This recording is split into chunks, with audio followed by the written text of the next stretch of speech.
اعوذ باللہ من الشیطان الرجیم بسم اللہ الرحمن الرحیم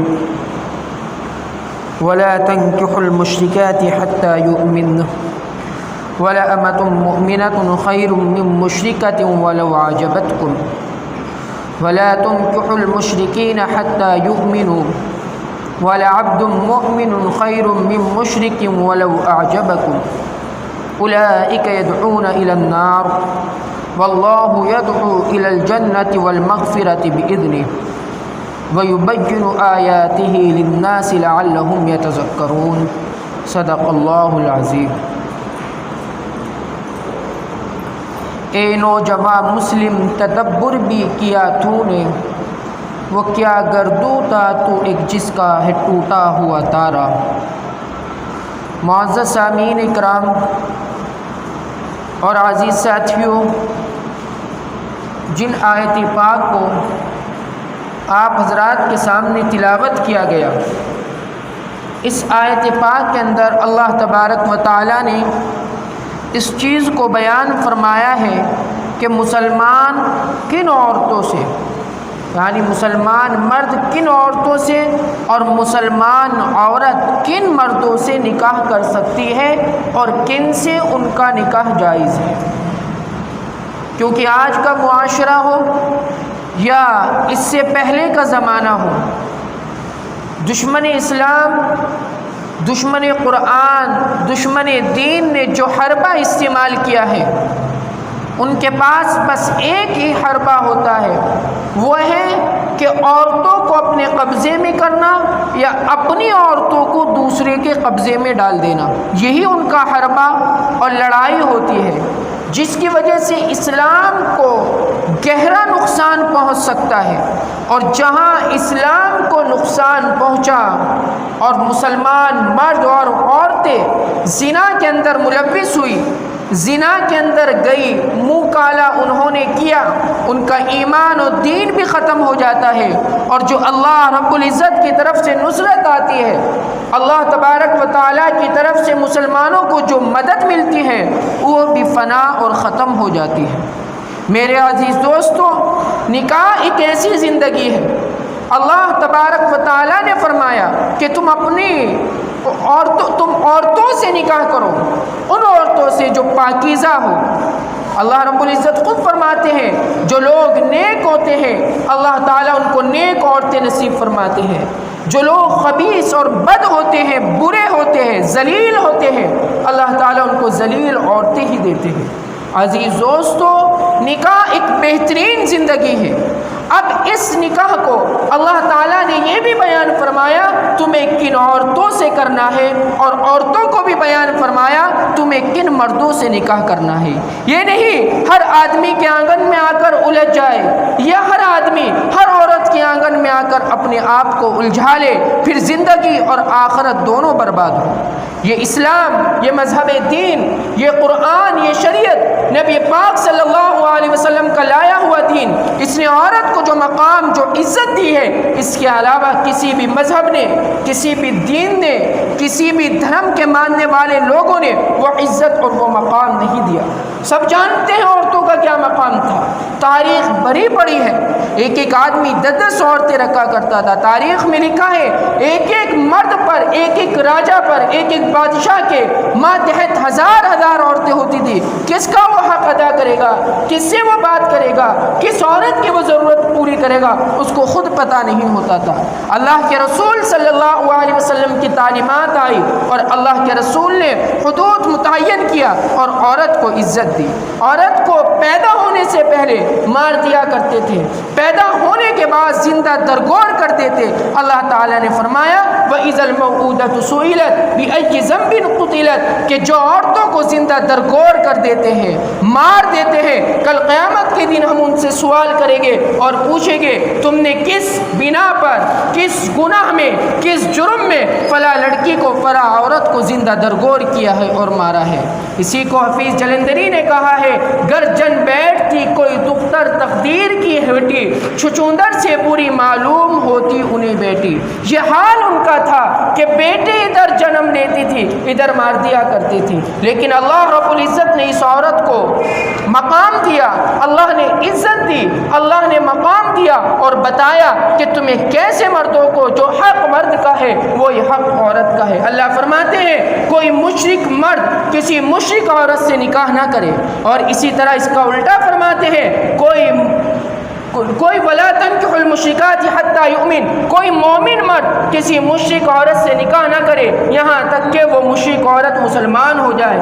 ایسے ہی کوئی مومن عورت کسی مشرک مرد سے نکاح نہ کرے یہاں تک کہ وہ مشرک مرد مسلمان ہو جائے، اسلام کی جھولی میں آ جائے۔ ایک صحابی رسول صلی اللہ علیہ وسلم نبی پاک صلی اللہ علیہ وسلم کی خدمت میں آتے ہیں اور کہتے ہیں یا رسول اللہ فلاں عورت مجھے بہت پسند ہے، بڑی خوبصورت ہے، قریشیہ ہے، حسین و جمیل ہے، یا رسول اللہ میں اس سے نکاح کرنا چاہتا ہوں۔ آپ صلی اللہ علیہ وسلم نے پوچھا کیا وہ مسلمان ہے؟ کہا نہیں یا رسول اللہ وہ کافر ہے۔ اللہ کے رسول صلی اللہ علیہ وسلم پر یہ آیت نازل ہوئی کہ کوئی مومن مرد کسی مشرک عورت سے نکاح نہیں کر سکتا، اگرچہ وہ کتنی ہی خوبصورت ہو، تمہیں کتنی ہی پسند ہو، تمہارے لیے مومن بندی بہتر ہے۔ اسی طرح اللہ نے فرمایا کہ کوئی مومن عورت کسی مشرک مرد سے نکاح نہیں کر سکتی، اگرچہ وہ مشرک مرد کتنا ہی حسین و جمیل ہو۔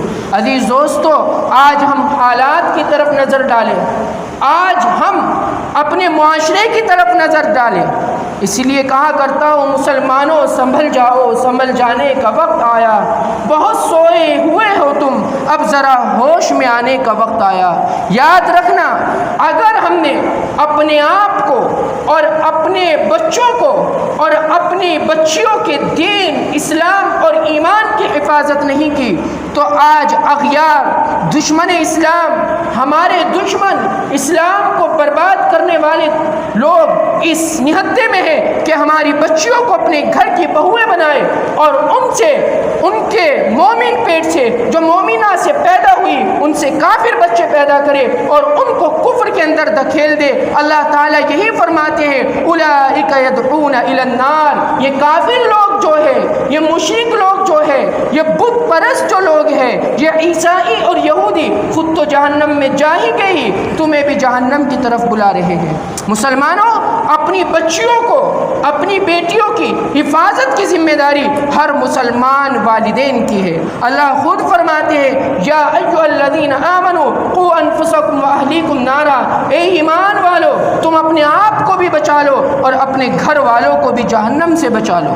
تو مسلمانوں آج معاشرہ ہمارا اتنا خراب ہو چکا ہے، آج ہمارے سماج میں اتنی خرابی آ چکی ہے کہ ہماری بچیاں اور بچے، ہمارے لڑکے اور لڑکیاں جب کسی اسکول میں کسی کالج میں جاتے ہیں وہاں ہندو لڑکے اور لڑکیاں ایک ساتھ ہوتی ہے، محبت کرتے ہیں، پیار کرتے ہیں اور پھر میں شادی رچا لیتے ہیں۔ ہمیں پتہ بھی نہیں ہوتا کہ ہماری بچی، ہمارا بچہ دائرہ اسلام سے خارج ہو چکا ہے، وہ مرتد ہو چکا ہے، وہ جہنم میں جا چکا ہے، اس نے جہنم کا ٹھیکہ اپنے اوپر لے لیا ہے اور اپنے اوپر کفر کی مہر لگا لی ہے۔ مسلمانوں ایسی تعلیم سے کیا فائدہ جب ہمارا دین ہی نہ بچ سکے؟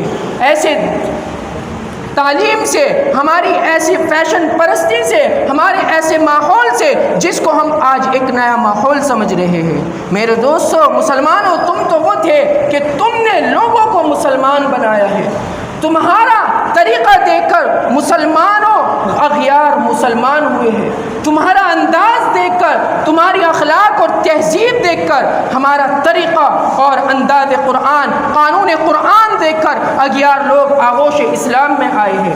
آج یہی مسلمان ہے جو بربادی کے داہنے پر آ رہا ہے، آج یہی مسلمان بچیاں ہے جو بربادی کی طرف جا رہی ہے۔ ہمیں اس کی طرف کوئی سوچ اور وچار نہیں ہے، ہماری اس پر کوئی فکر نہیں ہے۔ فکر کب پیدا ہوگی؟ مسلمانوں ہم ہر شخص یہ عہد کرے، اپنے ذمے یہ امانت لے لے، اپنے اوپر یہ چیزیں لازم اور ضروری کر لے، جیسے ہم اپنی بچوں کی حفاظت کر رہے ہیں، اب ہم اغیار میں اپنے محلے اور پڑوس کے بچوں کی بھی حفاظت کی ذمہ داری ہماری اور آپ کی ہونی چاہیے۔ کہ ویسے تو یہ کام والدین کا ہے کہ ہماری بچی کہاں جا رہی ہے، کہاں آ رہی ہے، کس سے بات کر رہی ہے، کس سے نہیں کر رہی ہے۔ میرے دوستو بھروسہ کسی پر بھی نہ رکھو، نہ کسی عالم پر، نہ کسی کسی مفتی پر، نہ کسی بچے پر، نہ اپنی بچی پر، بلکہ اس کی نگرانی کرنا ہر مسلمان کی ذمہ داری ہے۔ اللہ کے رسول صلی اللہ علیہ وسلم نے جب ہی جنت کا وعدہ فرمایا ہے، اگر ہم حضرت عمر فاروق رضی اللہ تعالیٰ عنہ فرماتے ہیں کسی شخص کا لڑکا یا لڑکی ہے،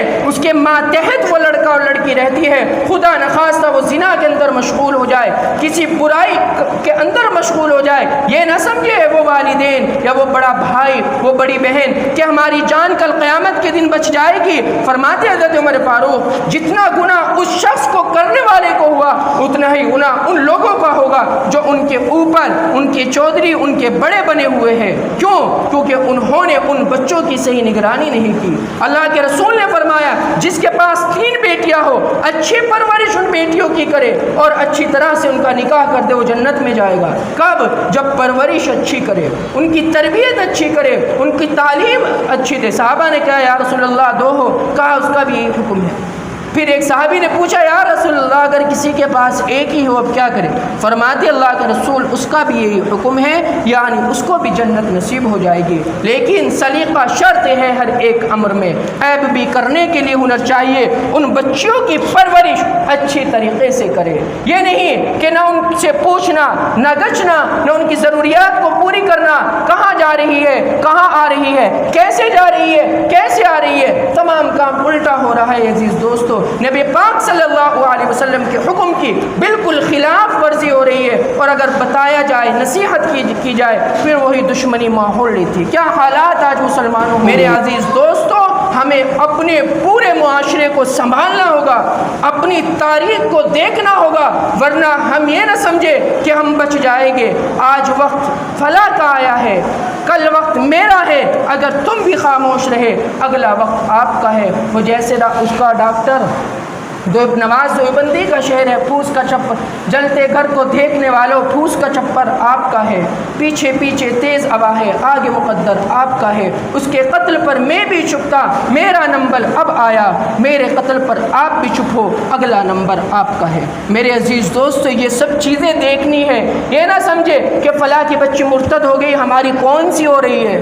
میرے دوستو، آگے نسلیں ہماری اسی طرف، اسی منہج پر، اسی مسلک پر، اسی طریقے پر ہماری بچی آ جا رہی ہے۔ اگر ہماری بچی ایسا نہیں ہوئی، خدا نخواستہ ایسا نہ ہو ہماری آئندہ آنے والی نسلوں میں ایمان کا بگاڑ پیدا ہو جائے، تو اس لیے کہتا ہوں مسلمانوں سنبھل جاؤ، سنبھل جانے کا وقت آیا، بہت سوئے ہوئے ہو تم، اب ہوش میں آنے کا وقت آیا، جلا ڈالی تھی تم نے کشتیاں اندلس کے ساحل پر، پھر وہی تاریخ دہرانے کا وقت آیا، اسلام کی آبرو باقی رہی تو تم بھی باقی ہو، مگر نہ پھر غلامی میں الجھ جانے کا وقت آیا۔ اللہ تعالیٰ مجھے اور آپ کو عمل کرنے والا ہو۔